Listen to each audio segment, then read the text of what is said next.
भारत की प्रजातियां, ट्राइब्स। इससे पहले हम थोड़ा सा हिस्ट्री को झांक लें।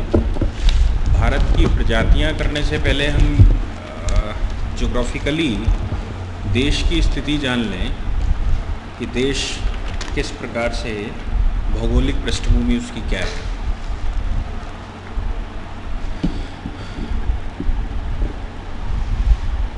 समुद्र के उत्तर में और हिमालय से दक्षिण में, हिमालय के दक्षिण में नहीं, हिमालय से दक्षिण में, यानी कि हिमालय सहित दक्षिण में और समुद्र के उत्तर में जो देश बसा हुआ है उसको भारतीय महाद्वीप कहते हैं। इसका नाम भारतवर्ष।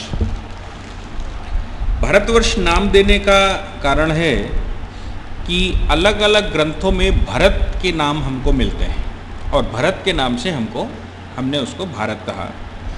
जैसे ऋग्वेद काल में अगर हम देखें तो एक कबीला है, उसके प्रमुख हैं भरत, या भरत वंश है इसलिए भारत नाम पड़ा।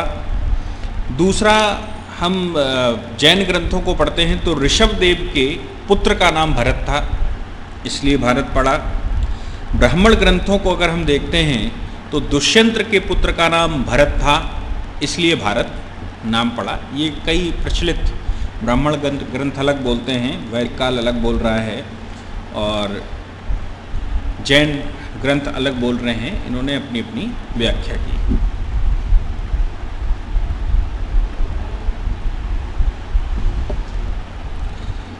इसके अलावा इसका नाम आर्यावर्त पड़ा क्योंकि नॉर्थ में निवास करने वाले लोगों को आर्य समझते हैं। आर्य किसको कहते हैं? आर्य का तात्पर्य है श्रेष्ठ। आर्य से मतलब श्रेष्ठ। तो जो श्रेष्ठ जन होते थे, स्त्रियां अपने पति को आर्य कहती थीं, दूसरे श्रेष्ठ व्यक्ति को भी आर्य कहती थीं। क्या कारण था कि जिसको वो श्रेष्ठ समझते हैं उसको हम लोग आर्य के नाम से जानते हैं। तो श्रेष्ठ लोगों के रहने के स्थान के नाम से इसका नाम आर्यावर्त पड़ा। आर्यावर्त के अलावा बौद्ध ग्रंथों की अगर हम बात कहें तो यूनानियों के समय पर जब यूनानी भारत में आए तो उन्होंने इसका नाम इंडिया, यूनानियों ने इसका नाम इंडिया रखा और हिंद शब्द का इस्तेमाल बहुत बाद में हुआ। ठीक, यानी कि जब हम कहें मध्यकालीन लेखक आए, मध्यकालीन लेखक से मतलब मिडिवल इंडिया, मिडिवल हिस्ट्री के लोग आए, तब उन्होंने इसका नाम हिंद और हिंद के नाम से हिंदुस्तान। हिंद नाम रखने का कारण एक था, वो सिंधु नदी है और सिंधु नदी को कुछ गलत प्रोनाउंसिएशन लोग करते हैं तो हिंद बोलते हैं। सा को हा। आज भी भारत में गुजरात साइड में चले जाइए या असम में चले जाइए तो सा को हा बोलते हैं, असम को अहम, अहोम ऐसे करके बुलाते हैं, तो सा को हा प्रोनाउंस करते हैं। तो फिर उस सिंधु को हिंदू प्रोनाउंस किया, इसलिए सिंधु नदी के आसपास रहने वाले लोगों को या रहने वाले क्षेत्र को हिंदू भूमि या हिंदुस्तान कहा गया। 5 भागों में देश को विभाजित किया गया था पहले। उत्तर को उदीच, दक्षिण को मध्य को मंझिम, पूर्व को प्राच्य, पश्चिम को अपरांत और दक्षिण को दक्षिणापथ। ये 5 भागों में पूर्व, पश्चिम, उत्तर, दक्षिण और मध्य। तो पूर्व को क्या कहा? पूर्व को उस समय कहा गया प्राच्य, प्राच्य। उत्तर को कहा गया उदीच, मध्य को कहा गया मध्यम, पश्चिम को कहा गया अपरांत और दक्षिण को कहा गया दक्षिणापथ। ये 5 हिस्सों में बांटा।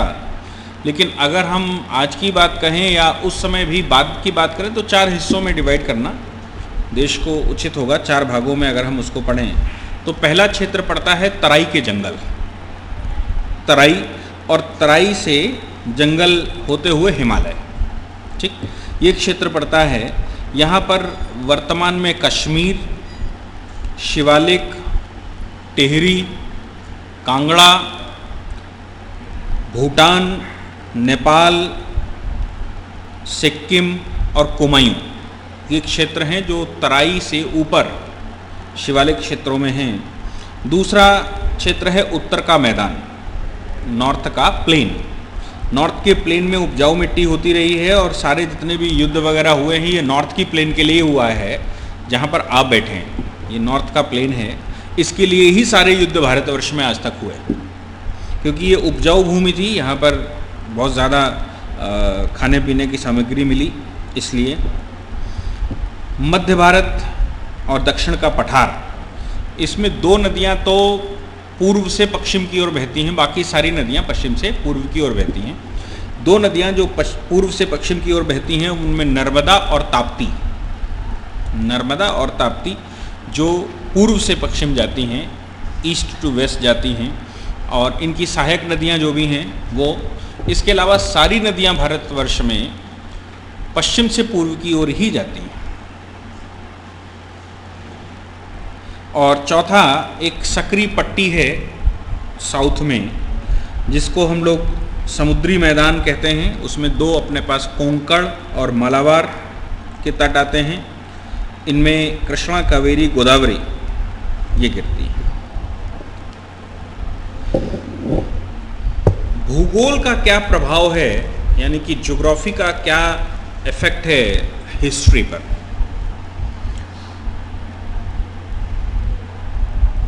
देखिए, पूरे संसार में जो प्राकृतिक सीमा हिमालय ने भारत पर बनाई है, भारत की जो प्राकृतिक सीमाएं हैं वो पूरे संसार में किसी कंट्री के पास नहीं। अगर प्राकृतिक सीमाओं के मामले में दूसरा कोई बड़ा राष्ट्र है जो प्राकृतिक सीमाओं के लिए धनी है तो वो इंग्लैंड है। वो पानी पर है, चारों ओर पानी है, और प्राकृतिक सीमाओं के लिए यूएसए भी अपना उचित स्थान रखता है। उनके दो तरफ बड़े ओशंस हैं, एक तरफ नॉर्थ पोल है, कनाडा से उनकी संधि है, साउथ में उनकी सेनाएं लगाई जाती हैं, बॉर्डर बनाते हैं। लेकिन भारत के अगर बॉर्डर्स की बात कहें तो भारत के चारों तरफ के बॉर्डर या तो पहाड़ से घिरा है या समुद्र से घिरा है। अब भारत का डिवीज़न हो गया, डिवीज़न होने के बाद बॉर्डर हमारे डिस्टर्ब हो गए जब अंदरूनी बॉर्डर बन गए। अदरवाइज अगर हम 1947 से पहले के भारत की बात करें तो एक पूरे क्षेत्र में हिमालय है और दूसरे पूरे क्षेत्र में समुद्र है, उनके बीच में दर्रे हैं। यानी कि भारत, पाकिस्तान और बांग्लादेश, सिक्किम, नेपाल, इनको मिला लीजिए। इनको मिलाने के बाद पूरा का पूरा क्षेत्र प्राकृतिक सीमाओं से बना हुआ है भारत, और इनसे एंट्री मारना मुश्किल है। 100 अगर दुश्मन आएंगे तो हमारा एक सिपाही इन पर भारी पड़ेगा। अब जब से भारत का डिवीज़न हो गया 1947 में, तब से हमारे जो आंतरिक पार्ट हुए तो जो भी विदेशी हैं उनका इस्तेमाल करते हुए हमारे ऊपर हमला करते हैं। चाहे वो पाकिस्तान को चाइना बरगला रहा हो या बांग्लादेश को कोई बरगला कर काम कर रहा हो, लेकिन हमारे इंटरनल जो पार्ट्स हैं उनके थ्रू ही हमारे पास आते हैं, अदरवाइज वो नहीं घुस सकते। अगर हम तीनों एक साथ रहें तो कोई भी कंट्री विश्व का भारत में एंट्री नहीं मार सकता आसानी से, ये प्राकृतिक बॉर्डर बनता है। नाउ हम कहें कालिदास की बात तो वो कहते हैं कि पर्वतों का राजा हिमालय अध्यात्मवाद को धारण किए हुए दो समुद्रों के बीच ऐसे खड़ा है जैसे कि प्रकृति को नापने वाला डंडा। कालिदास उस समय कह रहे हैं, कहते हैं इस प्रकार का भारत है जो दो समुद्र और एक तरफ भारत। दो समुद्र कौन? एक इधर आप अरब सागर की बात करें, इधर बंगाल की साड़ी और हिंद या पूरे के पूरे हिंद महासागर की बात करें तो ये इनके बीच में एक बॉर्डर से हिमालय शुरू होता है और दूसरे सीमा पर लगता है। कभी ध्यान दीजिए कि इधर कराची के आगे से शुरू होता है हिमालय और पूरा घूमता हुआ उधर बंगाल की खाड़ी पर जा रहा है। तो एक सीमा तो हिमालय से बन गई पूरी उस क्षेत्र की, और इधर दूसरी तरफ समुद्र का। तो वो कहते हैं दो समुद्रों के बीच में हिमालय इस प्रकार से विद्यमान है जैसे कि एक डंडा। ठीक, आगे भारत में जो एंट्री मारी है पूरे वर्ल्ड में किसी कंट्री ने, उसमें 2 दर्रे हमारे पास हैं जिनसे एंट्री मारी है। वो दोनों के दोनों दर्रे पाकिस्तान क्षेत्र में लगते हैं। एक हिंदुकुश का दर्रा है, एक सुलेमान दर्रा है। हिंदुकुश और सुलेमान, यहाँ से ही सारे, चाहे ग्रीक आए हों, शक आए हों, कुषाण आए हों, हूण आए हों, अरबी आए हों, तुर्की आए हों, मंगोल आए हों, अफगान या मुगल, जो भी आए हैं वो इन्हीं 2 दर्रों के रास्ते से इस उपजाऊ भूमि में, नॉर्थ का जो हमारे पास प्लेन है, इस उपजाऊ भूमि में एंट्री मारी है और कब्जा करने की कोशिश की। इनके कुछ उपदर्रे भी हैं जिनकी मदद से, जैसे खैबर, कुर्रम, बेलन, टोंची, गोमल, ये उपदर्रे हैं जहाँ से ये लोग आते हैं या आए हैं।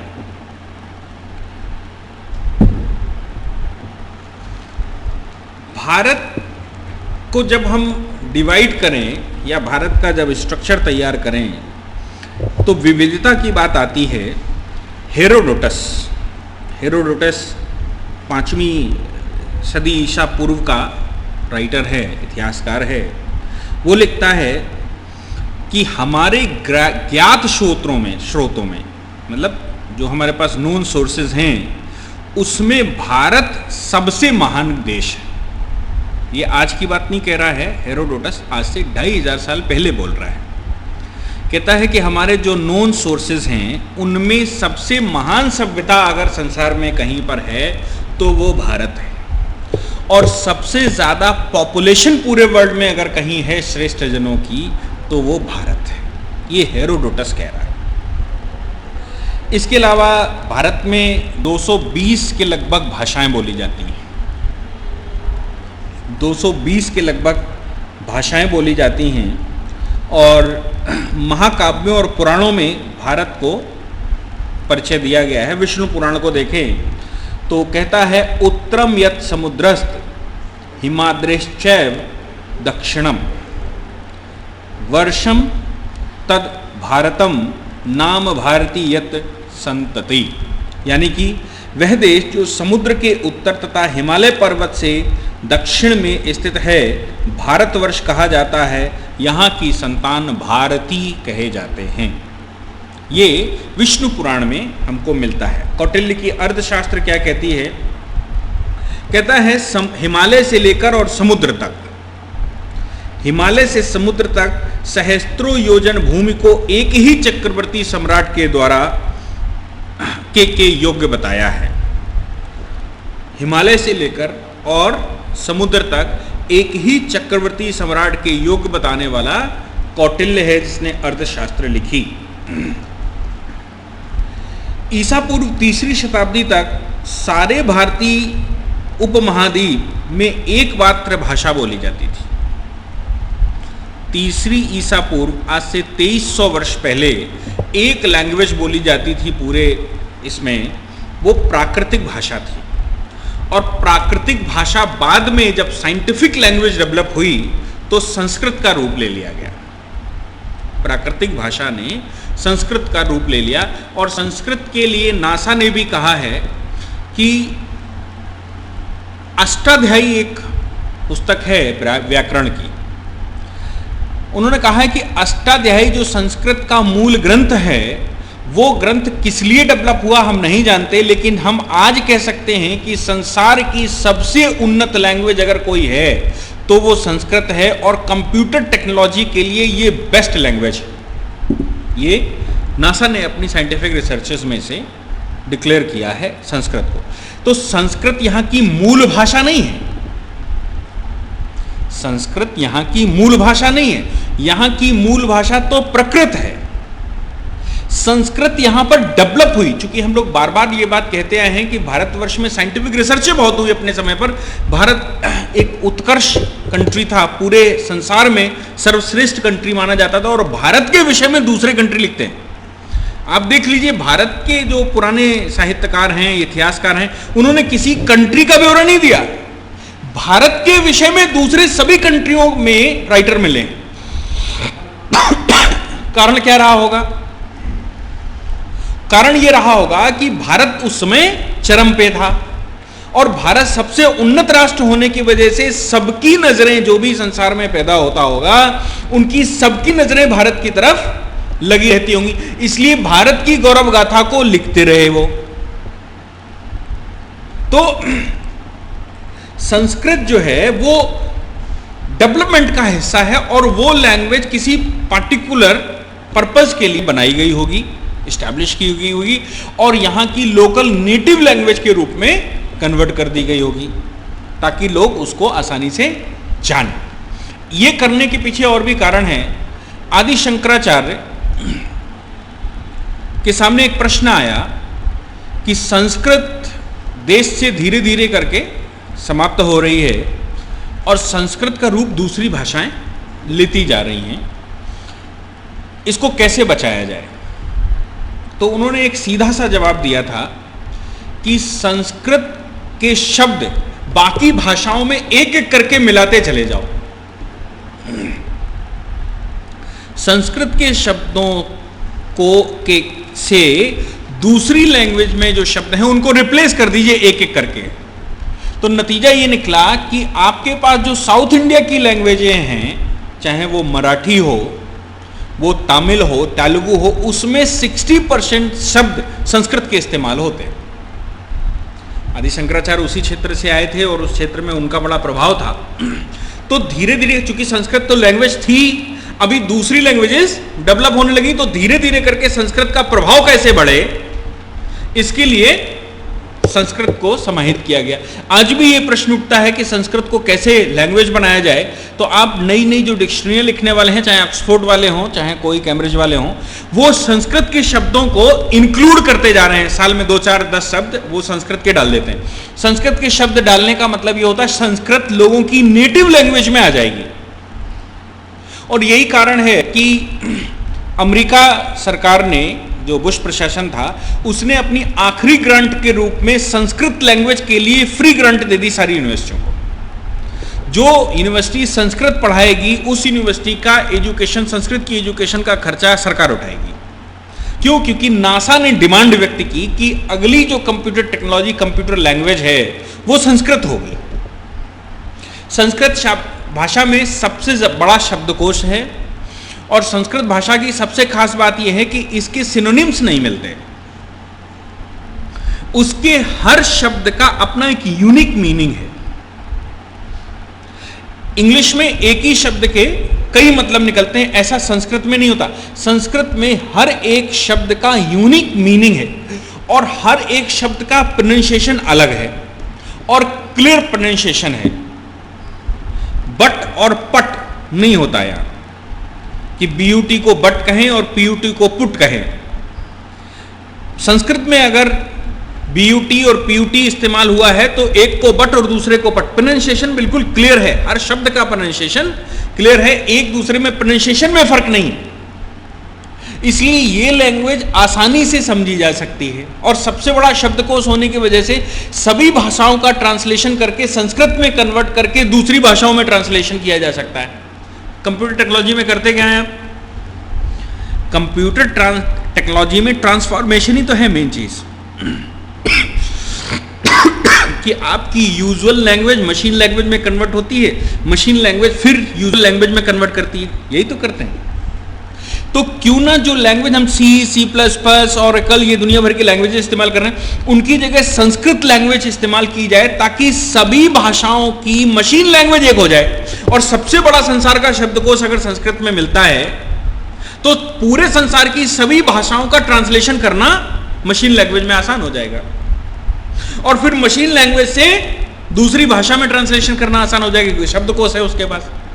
जिसके पास शब्दकोश नहीं है और जिस भाषा को ट्रांसलेट करना चाहते हैं उस भाषा में शब्दकोश ज्यादा है तो वहां तो फिर वो अंदाजा लगाएगी ना। कंप्यूटर टेक्नोलॉजी में अगर कम भाषाएं हैं, C में कम भाषा है, C++ में, एडवांस C में कम शब्द हैं और आप जो बोल रहे हैं वो ज्यादा शब्द हैं, तो क्या होना है? तो वो फिर अंदाजा लगा के कोई ना कोई शब्द कन्वर्ट करेगा। और अगर आपकी जो लैंग्वेज कंप्यूटर की है उसमें शब्द ज्यादा हैं तो एग्जैक्ट मीनिंग निकाल लेगा उसमें से जो भी आप शब्द बोलेंगे। तो ये जो ट्रांसलेशन है वो उस पर अगर संस्कृत भाषा को कंप्यूटर की लैंग्वेज बना दिया जाए तो वो पूरे संसार की जो भाषा की प्रॉब्लम है कंप्यूटर टेक्नोलॉजी में, वो सॉल्व हो जाएगी, ट्रांसलेशन। ठीक, आगे भारत में जो व्यवस्था है उस व्यवस्था के बारे में कहता है कि जाति प्रथा, ब्राह्मण, गाय और वेद, चार चीजें कहीं। क्या?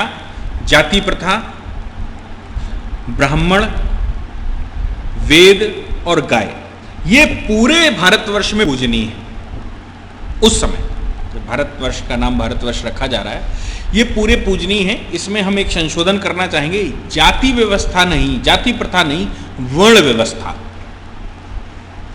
राइटर ने जो भी लिखा है उसकी जगह अगर शब्द वर्ण व्यवस्था इस्तेमाल किया जाए तो वर्ण व्यवस्था पूरे भारतवर्ष में मान्य थी। वर्ण व्यवस्था और जाति प्रथा में फर्क समझते हैं क्या होता? वर्ण व्यवस्था और जाति प्रथा, इन दोनों में फर्क समझते हैं क्या होता? नहीं पता। वर्ण जो हैं वो कर्मों के आधार पर बनाए और जातियां जन्म के आधार पर बनाई। भारतवर्ष के वैदिक ग्रंथों में कहीं जाति प्रथा नहीं है। ये मिस इंटरप्रिटेशन है जिसको हम लोग जाति प्रथा कहते हैं। वेदों में कहीं जाति प्रथा नहीं है, वर्ण व्यवस्था है। वर्ण व्यवस्था का क्या उद्देश्य है? वर्ण व्यवस्था का उद्देश्य कर्मों के आधार पर वर्ण विभाजन है। कर्मों के आधार पर वर्ण विभाजन। एक मनु महाराज की बात बताते हैं। उन्होंने कहा कि एक दलित जहां स्नान कर रहा हो उसके 200 मीटर आगे जिस तरफ नदी बह रही है, उस समय ट्यूबवेल और हैंडपंप तो लगे नहीं होंगे, नदी में ही स्नान करते होंगे, उसके 200 मीटर आगे तक स्थान अशुद्ध हो जाता है। अब इसको दोनों से इंटरप्रेट करके देख लो। एक इंटरप्रिटेशन जाति प्रथा से लगा लीजिए और एक इंटरप्रिटेशन वर्ण व्यवस्था से लगा लीजिए। वर्ण व्यवस्था से अगर इंटरप्रिटेशन करेंगे तो वो मलमूत्र का कार्य करने वाला जो अशुद्ध हो गया है वो अगर स्नान करेगा तो पानी नदी का बहाव जिस तरफ रहेगा उसमें 200-300 मीटर तक उसकी अशुद्धियां जाएंगी। उसके आगे कोई अगर स्नान कर रहा होगा तो वो निश्चित रूप से कीटाणु उसके पास जाएंगे, वो गंदगी उसके पास जाएगी। जब तक नदी का क्या है, बहती हुई नदी सारी अशुद्धियों को स्वयं क्योर कर लेती है। ये उसका गुण होता है, बहती हुई नदी का ये गुण होता ही है कि वो पानी को क्योर कर लेती है। उसका साक्षात एग्जाम्पल ये है कि गोमती नदी एक नाला है और उसके बावजूद वो नदी का रूप धारण किए हुए है, वो शुद्ध होती चली जाती है, अपनी गंदगियों को घाट पर निकालती जाती है, साइड पर निकालती जाती है और जल आगे बढ़ता जाता है। ठीक, तो वो कहते हैं कि 200 मीटर आगे तक एक दलित स्नान कर रहा हो, उसके 200 मीटर आगे तक अगर कोई स्नान करता है तो वो अशुद्ध हो जाएगा। जाति व्यवस्था में गलत है लेकिन वर्ण व्यवस्था में ठीक है। क्यों? क्योंकि जो व्यक्ति चर्मकार है, चमड़े का कार्य करता है, जो व्यक्ति मलमूत्र का कार्य करता है, जो व्यक्ति सफाई का कार्य करता है, स्वाभाविक रूप से अशुद्धियां उसके साथ जाएंगी और वो अछूत होगा। अछूत कहां से आया? जाति व्यवस्था में अछूत नहीं है, वर्ण व्यवस्था में अछूत है। क्यों अछूत है? क्योंकि जो कार्य वो कर रहा है उस कार्य के तहत उसके पास अशुद्धियां रहनी स्वाभाविक है। अब उसको छूना नहीं है। क्या आप अछूत नहीं हैं? क्या आप प्रातःकाल मलमूत्र नहीं छूते? उस समय आपके घर वाले आपको छूने से मना करते हैं। जब तक आपने स्नान ना कर लिया हो, जब तक आपने हाथ पैर ना धो लिए हो, तब तक आपको मना किया जाता है, दरवाजा ना छुइए, इधर ना निकलिए, उधर कपड़े ना छुइए, ये ना करिए, वो ना करिए। क्या ये अछूत नहीं है? That is the definition of अछूत। क्या है? वर्ण व्यवस्था के आधार पर तुमने जो कार्य किया, तुमने जो कार्य किया और जो वर्ण तुमने उस समय धारण करके रखा, उसमें आप अछूत हैं। कब शुद्ध होंगे? जब स्नान कर लेंगे। शुद्ध हो जाएंगे तो फिर वर्ण दूसरा धारण करेंगे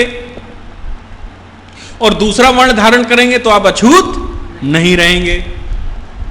किस आधार पर? ये अछूत या वर्ण व्यवस्था आई आपके कर्मों के आधार पर। जो जैसा कर्म करता है उसके आधार पर वो छूत अछूत बनता था।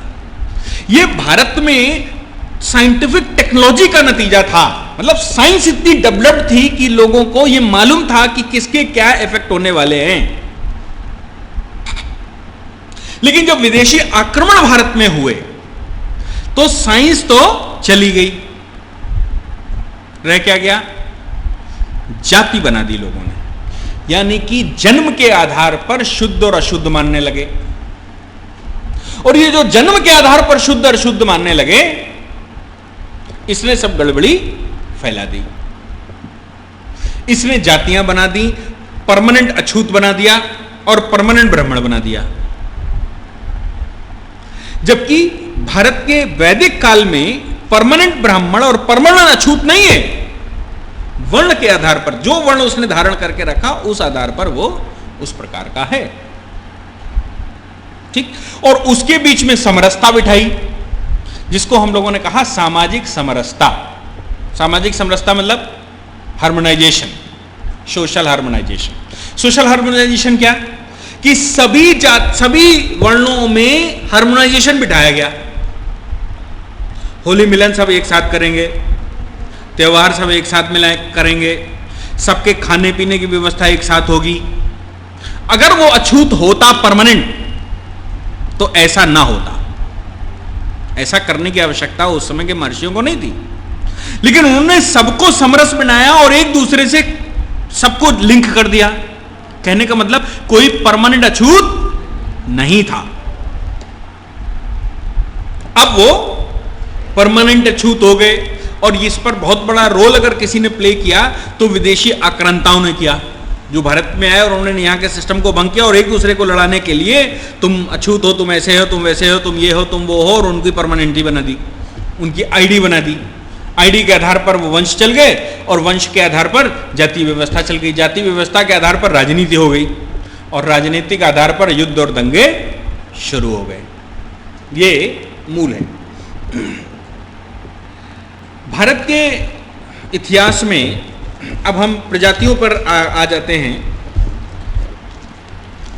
तो भारत में दो तरह की मेन प्रजातियां पाई जाती हैं। एक आर्यंस हैं, दूसरे द्रविड़ियन हैं। आर्यंस और द्रविड़ियन।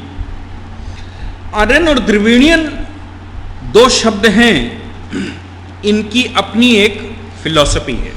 उसको समझें तो समझ में आ जाएगा आसानी से। जब ऐसा महर्षियों ने बताया कि पृथ्वी पेंजिया के रूप में थी, पृथ्वी पेंजिया के रूप में थी, एक बीच में उथला स्थान था और बाकी पूरे संसार में पानी था। टेक्टोनिक डिस्टरबेंस की वजह से, जमीन के अंदर जो टेक्टोनिक डिस्टरबेंस होते हैं, टेक्टोनिक डिस्टरबेंस की वजह से वो पेंजिया ब्रेक हुई। और एक यूनिवर्सल फिलॉसफी है कि जिग जैग होता है। ये यूनिवर्सल फिलॉसफी है, जिग जैग मोशन परमानेंट चलता है।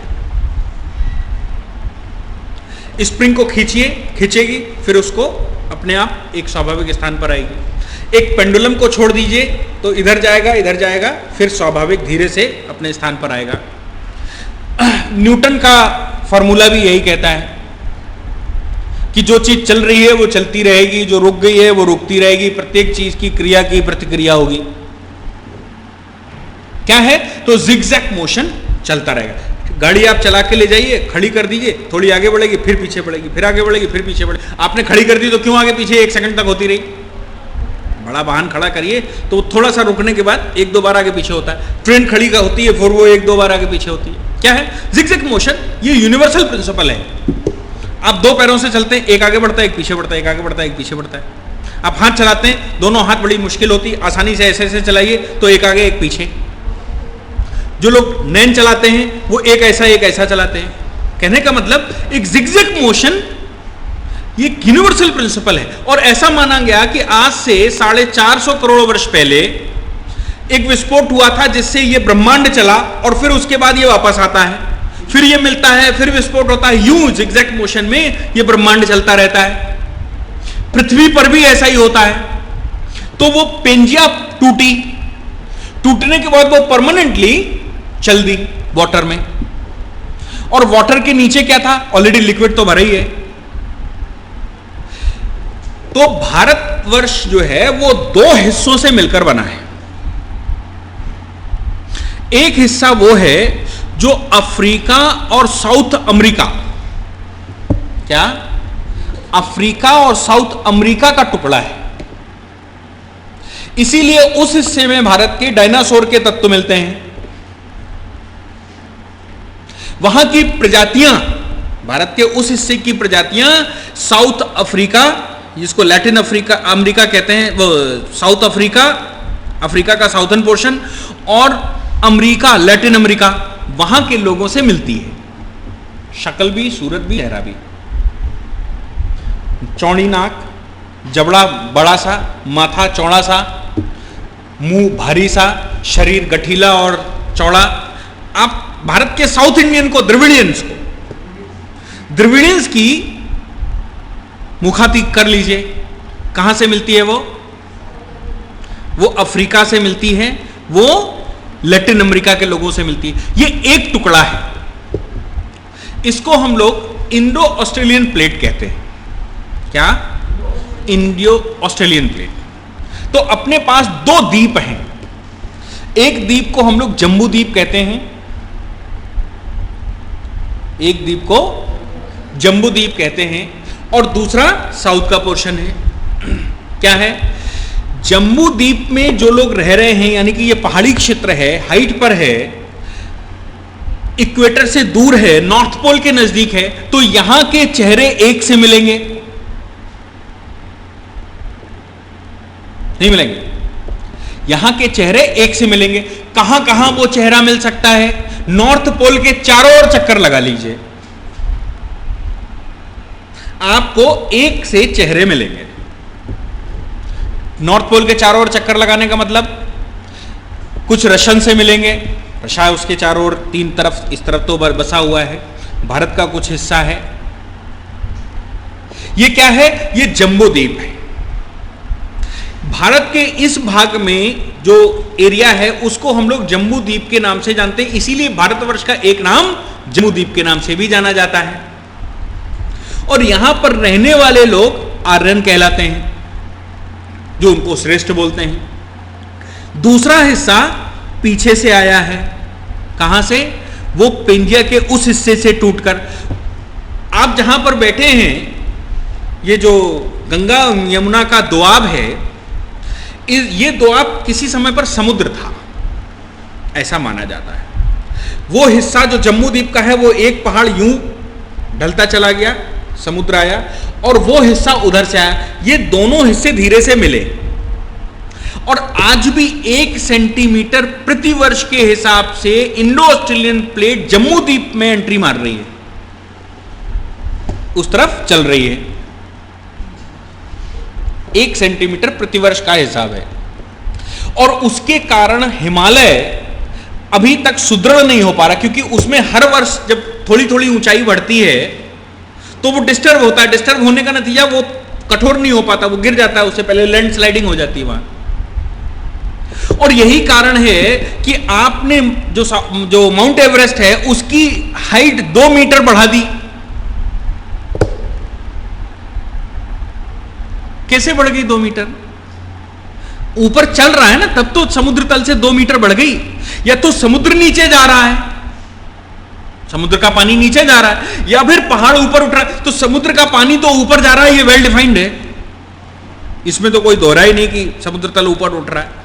इसका मतलब यह हो गया कि पहाड़ भी ऊपर उठ रहा है, तभी तो उसकी हाइट बढ़ रही समुद्र तल से। और वो उठ कैसे रहा है? इसका मतलब यह हो गया कि नीचे से कुछ प्रेशर ऐसा है जो उसको ऊपर उठा रहा। अच्छा, इतने बड़े पहाड़ को जब वो धीरे धीरे ऊपर उठेगा तो लैंड स्लाइडिंग होना स्वाभाविक है। पहाड़ मजबूत नहीं हो पा रहा, उससे पहले गिर जा रहा है, तो लैंड स्लाइडिंग हिमालय पर संसार में सबसे ज्यादा पाई जाती है, यही कारण है। इसलिए 2 प्रजातियां भारत में पाई जाती हैं, एक जम्मू द्वीप में रहने वाले, कौन? जिनको हम आर्य कहते हैं, और एक साउथ में रहने वाले जिनको हम द्रविड़ कहते हैं। तो ये द्रविडियन और आर्यन की मिली जुली सभ्यता है, ये भारतवर्ष है।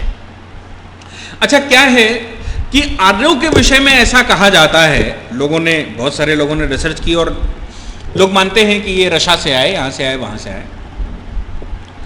मैं ये मानता हूं कि संसार की सबसे पुरानी अगर पुरातात्विक स्थान कहीं मिले हैं तो वो भारतवर्ष है। आज तक के खुदाई में जो पुरातात्विक साक्ष्य मिले हैं उसमें सबसे पहले सभ्यता ऐसा माना गया कि भारतवर्ष है। अगर सभ्यता संसार में सबसे पहले भारत में डेवलप हुई तो रशन यहां कैसे चले आए?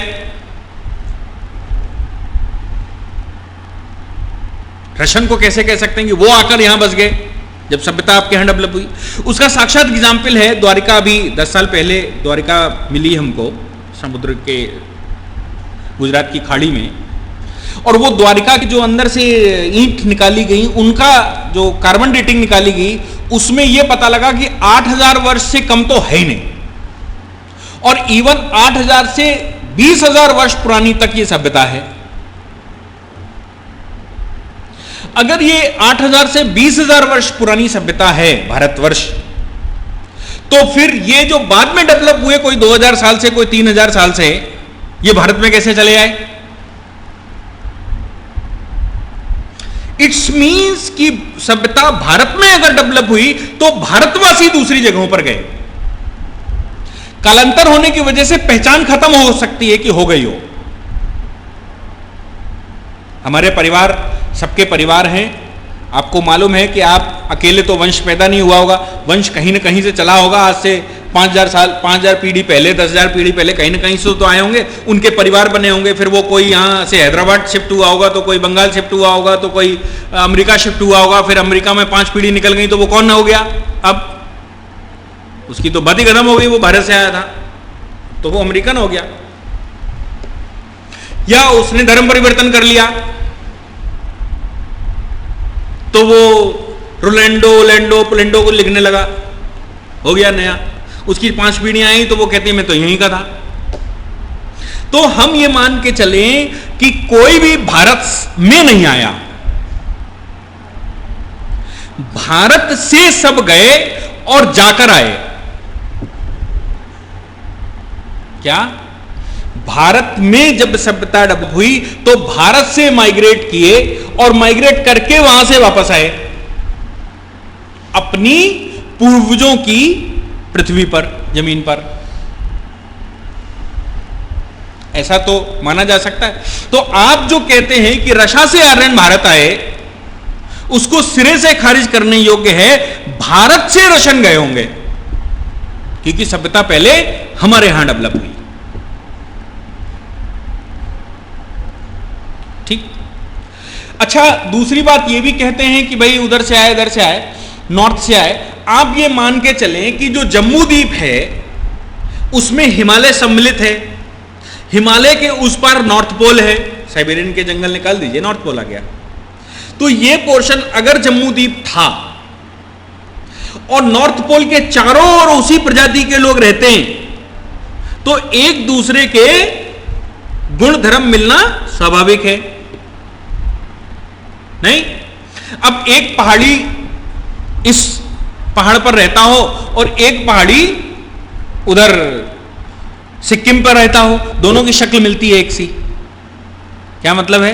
हाइट होने की वजह से उनकी प्राकृतिक चीजें मिलती। तो क्या कहोगे कि कश्मीर वाला सिक्किम गया कि सिक्किम वाला कश्मीर आया? नहीं कह सकते आप कि कौन कहां से आया। आप ये कहें कि भाई कश्मीरियों की शक्ल मिलती है सिक्किम वालों से, इसलिए यह मान लिया जाए कि सिक्किम से कश्मीर में वास किया, तो यह सर्वदा गलत होगा। तो उनके गुण मिलना स्वाभाविक। इसलिए यह बात मानने योग्य है कि भारतवर्ष में, भारत जो है वो आर्य भूमि है, भारत में ही आर्यों का जन्म हुआ, ये कहीं से आए हुए नहीं है। और अगर कोई आए तो जाकर आए, अगर कोई आए तो यहां से जाकर वापस आए, 100 पीढ़ी बाद, 200 पीढ़ी बाद, 500 पीढ़ी बाद, जो भी हो, जो भी समय लगाओ। अब दूसरी चीज साउथ की है। तो साउथ में इक्वेटर पर सबसे ज्यादा गर्मी पड़ती है, इक्वेटर पर गर्मी पड़ने की वजह से अफ्रीका के जिस हिस्से से इक्वेटर भूमध्य रेखा पास होती है वहां पर व्यक्ति तो छोड़ दो, पेड़ पौधे भी लंबे होते हैं।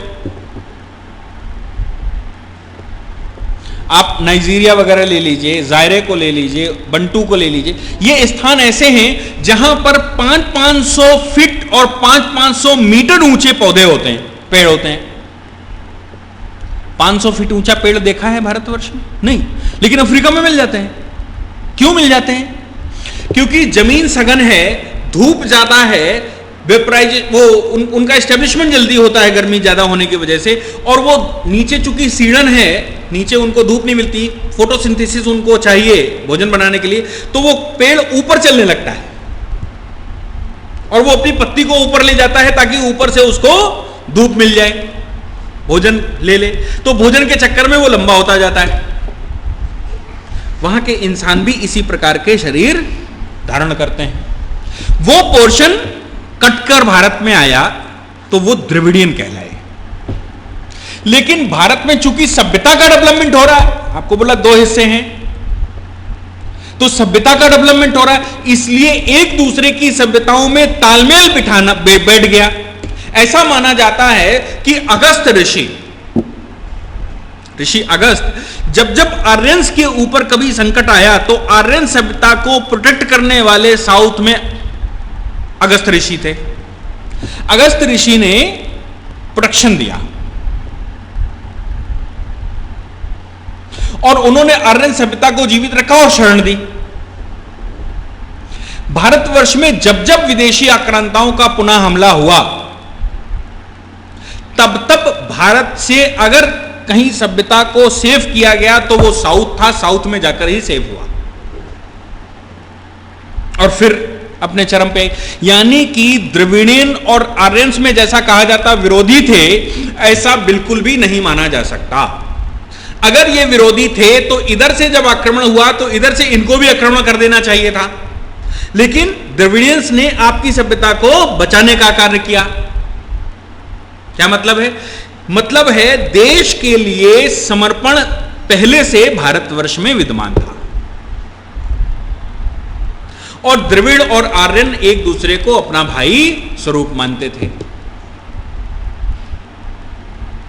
ये कहा जा सकता है। ठीक, अभी भारतवर्ष में और जो प्रजातियां हैं कौन कौन सी हैं देख लीजिए। सबसे पहले हर्बर्ट रिजले ने सन 1901 में जो जनगणना करवाई उसमें प्रजातियों का विवरण किया।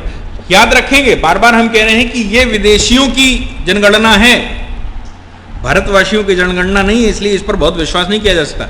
चूंकि ये लिखा पढ़ी अपनी सिलेबस में है इसलिए हम लोगों को देखना मजबूरी है, अदरवाइज ये सिरे से खारिज किए जाने योग्य है। देखिए ये क्या कहते हैं, कहते हैं द्रविडियन ये दक्षिण के राज्यों तमिलनाडु, आंध्र प्रदेश, छोटा नागपुर और मध्य प्रदेश का दक्षिणी हिस्सा, यहां पर द्रविडियंस पाए जाते हैं।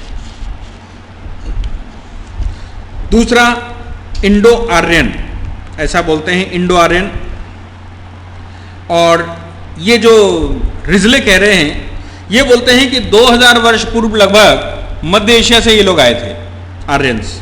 हम आपको पहले बता चुके हैं, कोई कहीं से आया हुआ नहीं था, अगर आए भी होंगे तो जाकर आए होंगे। मंगोलॉइड्स, ये मंगोलिया एक स्थान है चाइना के ऊपर, वहाँ एक बहुत पुरानी सभ्यता है, तो मंगोलॉइड सभ्यता के लोग हैं ये हिमाचल प्रदेश और नेपाल साइड में हमको मिलते हैं।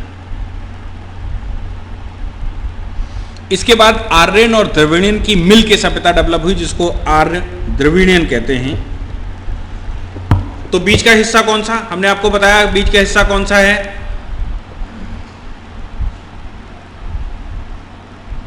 बीच का हिस्सा हो गया ये द्वाब।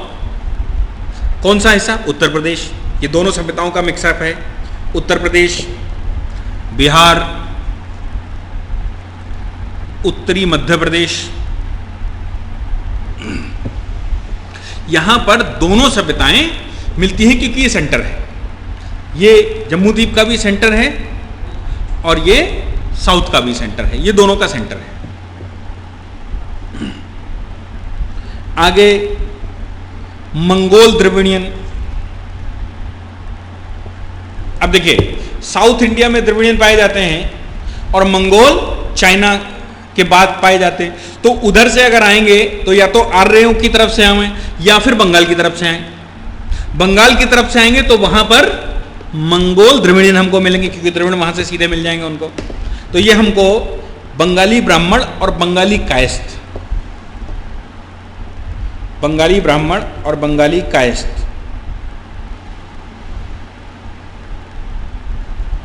सिथो सीथियन द्रविडियन, सिथो द्रविडियन यानी कि सीथियंस द्रविडियन। सीथियंस किधर से आए थे? पाकिस्तान के रास्ते से आए थे, जो हमने दर्रे आपको बताए, सुलेमान दर्रा और हिंदुकुश दर्रा।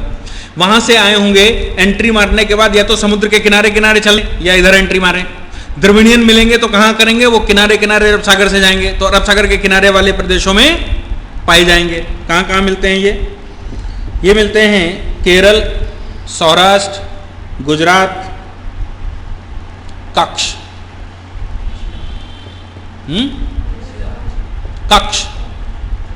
कच्छ यानी कि गुजरात का पोर्शन। तो ये समुद्र के किनारे किनारे उधर से जाएंगे तब तो द्रविडियन से मिलेंगे, अदरवाइज इनको आर्यों से पहले मिलना है। तो उधर से जाएंगे तब हमको सीथियन द्रविडियन मिलेंगे।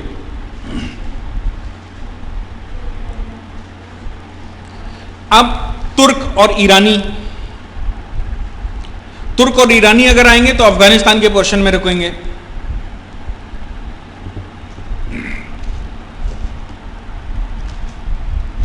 ठीक, ये तो थी 1901 की जनगणना जिससे ये प्रजातियां का विवरण मिला। अब हम आ जाते हैं 1931, 1931। ये रिपोर्ट डॉक्टर बी एस गुहा की बनाई हुई है और इन्होंने फिर से क्लासिफिकेशन किया। ये एक प्रजाति बताते हैं निग्रिटो, निग्रिटो।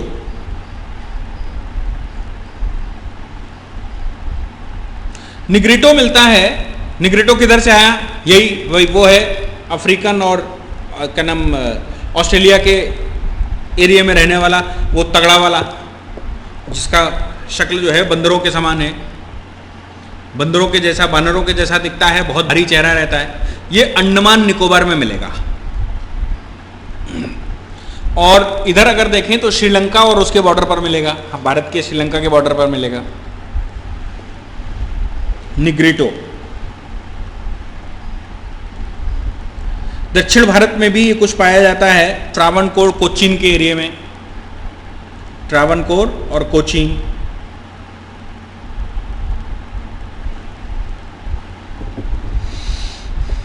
नॉर्थ ईस्ट के जो फ्रंटियर स्टेट हैं, नॉर्थ ईस्ट के फ्रंटियर स्टेट यानी कि नॉर्थ ईस्ट के सीमा प्रांत, वहां पर मिलेगा निग्रिटो। ये निग्रिटो जो है उसको ऐसे मानिए कि ये प्योर अफ्रीकन है, प्योर अफ्रीकन, बिल्कुल तगड़ा सा, लंबा सा, बाल कम होते हैं, ऐसे रहता है। नेक्स्ट है प्रोटो ऑस्ट्रेलाइट, प्रोटो ऑस्ट्रेलाइट। इसको प्री ड्रविनियन भी कहते हैं, प्रोटो ऑस्ट्रेलाइट प्री ड्रविनियन भी कहते हैं। ये सब दक्षिण में मिलता है हमको। इसमें हमारे पास जो प्रजातियां हैं वो है भील, कोल, संथाल, भील, कोल, संथाल, मुंडा, मलायन,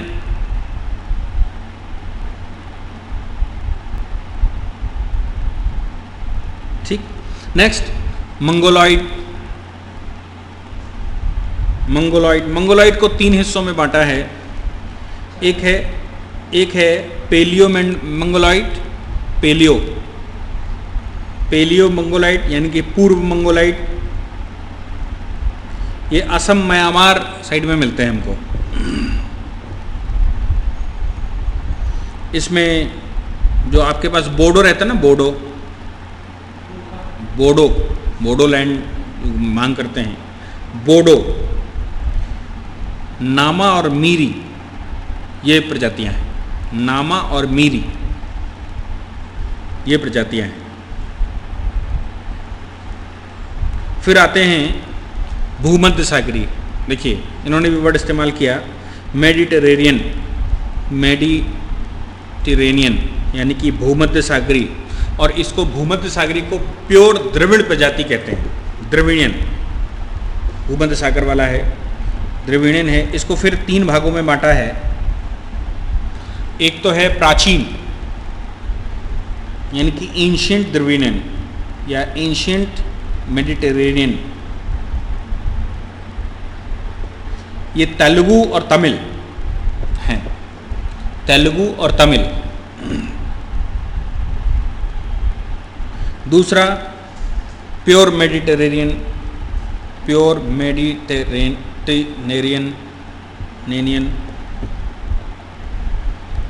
ये पंजाब, कश्मीर, राजस्थान, महाराष्ट्र और उत्तर प्रदेश के हिस्सों में पाया जाता है।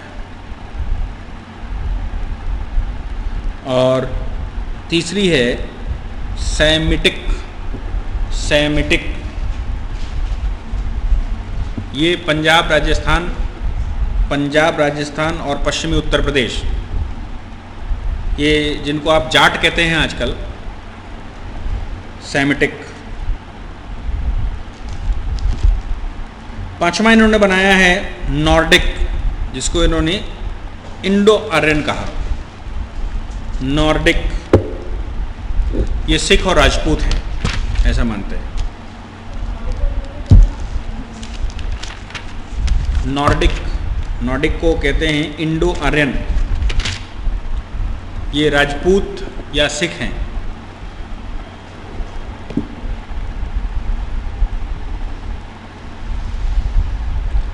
ये प्रजातियां इन्होंने बनाई जरूर हैं, लेकिन जैसा मैंने कहा, बाल गंगाधर तिलक ने इस बात का खंडन किया है कि ये रशा वशा से आए थे आर्यंस। उन्होंने कहा कि ये हमारे ही नॉर्थ पोल से जुड़े हुए लोग हैं, जो हमारा एक्सट्रीम नॉर्दर्न पहाड़ी क्षेत्र है वहाँ के हैं। कालिदास ने भी ऐसा ही कहा। कालिदास ने कहीं से बाहर से आने को नहीं बताया, उन्होंने कहा कि ये प्योर पहाड़ी जो लोग थे, जो पहाड़ से नॉर्थ पोल से जुड़ा हुआ हमारा क्षेत्र है, वहाँ के लोग आर्यन हैं, उनकी सभ्यता को आर्यन कहा। और द्रविड़ियन जो नीचे वाले पोर्शन के हैं, बीचों बीच में अगर हम माने तो ये जो मध्य प्रदेश उत्तर प्रदेश का क्षेत्र है, ये बीच है, तो इधर आर्यन और उधर द्रविड़ियन, और बीच में दोनों की मिक्स। इसीलिए उत्तर प्रदेश मध्य प्रदेश में आपको वैसे भी मिल जाते हैं जो आर्यों से शक्ल मिलती है, और वैसे भी मिल जाते हैं जिनकी द्रविड़ियों से शक्ल मिलती है। तो एक ही घर में एक बड़ा सुंदर सा गोरा सा छोटा सा चेहरा होता है, और एक बड़ा तगड़ा सा मोटा सा काला सा चेहरा होता है, एक ही घर में पाए जाते हैं। दोनों सभ्यताएं मिक्स हो गई यहाँ पर आकर, क्योंकि ये बॉर्डर लाइन है।